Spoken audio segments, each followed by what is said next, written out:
ચોકડી ડમ્પર ચાલકોની ભારે ચક્કાજામ જેવી દરરોજ આ સ્થિતિ સર્જાય છે। બનાસકાંઠાના કાંકરેજ વિસ્તારના કંબોઈ 4 રસ્તા પર ભારે ચક્કાજામ જોવા મળી રહ્યો છે।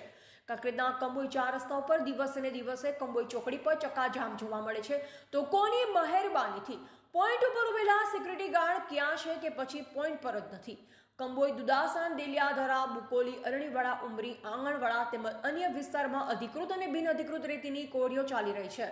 ત્યાંથી રેતી ભરી નીકળતા ડમ્પરોના લીધે થાય છે। બનાસ નદીમાં ઘણા વર્ષોથી બનાસ નદીમાંથી રેતીનો સપ્લાય થઈ રહ્યો છે। જોવા આમાં આવે તો બનાસ નદીમાં ચાલતી લીઝો ઘણી બધી લીઝો બિનઅધિકૃત રીતે ચાલી રહી છે। લીઝોના માફિયા દિન દાડે રેતીનું ધોળા દિવસે બિનકાયદેસર ખનન કરી રહ્યા છે। આટલી બધી મોટી માફિયાઓને કોની મહેરબાનીથી મળી રહી છે જે લીધે આટલા બધા મોટા કાંડ થાય છે? કોની મહેરબાની થાય છે? છેલ્લા ઘણા વર્ષોથી અનેક મીડિયાના માધ્યમથી રજૂઆત કરવામાં આવે છે, પરંતુ પરિણામ શૂન્ય જોવા મળી રહ્યું છે। કેમ કોઈના કહેવાથી કે પછી કોઈની મહેરબાનીથી થાય છે કે પછી સરકારને આંખ આડા હાથ છે કે પછી લીઝોના માફિયાઓની મહેરબાની?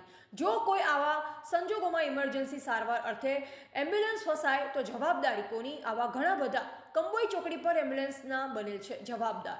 આમ જનતાને ચાલુ પણ મુશ્કેલ છે। શું અમારા અહેવાલથી સરકાર કોઈ કામગીરી હાથ ધરશે ખરા? રિપોર્ટર ધારસિંહ સોલંકી, કાંકરેજ।